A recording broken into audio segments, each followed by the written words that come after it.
ടുനെറ്റ് news കാലാവസ്ഥാ വാർത്തയിലേക്ക് സ്വാഗതം. സംസ്ഥാനത്ത് വിവിധ ജില്ലകളിൽ ഒറ്റപ്പെട്ട ശക്തമായ മഴ തുടരുമെന്ന് കേന്ദ്ര കാലാവസ്ഥാ നിരീക്ഷണ വിഭാഗം. വിവിധ ജില്ലകളിൽ ഇന്നും യെല്ലോ അലർട്ട് പ്രഖ്യാപിച്ചു. മലപ്പുറം, കോഴിക്കോട്, വയനാട്, കണ്ണൂർ, കാസർകോട് ജില്ലകളിലാണ് ഇന്ന് യെല്ലോ അലർട്ട് പ്രഖ്യാപിച്ചിരിക്കുന്നത്.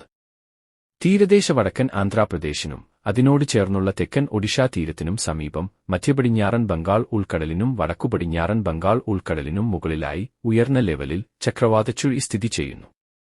തെക്കൻ ഉത്തർപ്രദേശിനു മുകളിൽ മറ്റൊരു ചക്രവാതച്ചുഴിയും സ്ഥിതി ചെയ്യുന്നു. ഇവയുടെ സ്വാധീനം കാലവർഷത്തെ ശക്തിപ്പെടുത്തുന്നുണ്ട്.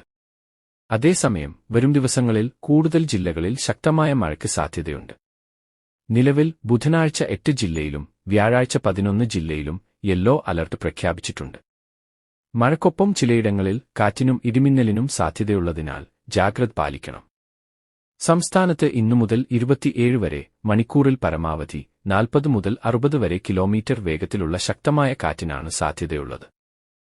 കാലാവസ്ഥാ വാർത്തകൾ കൃത്യമായി ലഭിക്കാൻ ചാനൽ സബ്സ്ക്രൈബ് ചെയ്യുക. നന്ദി.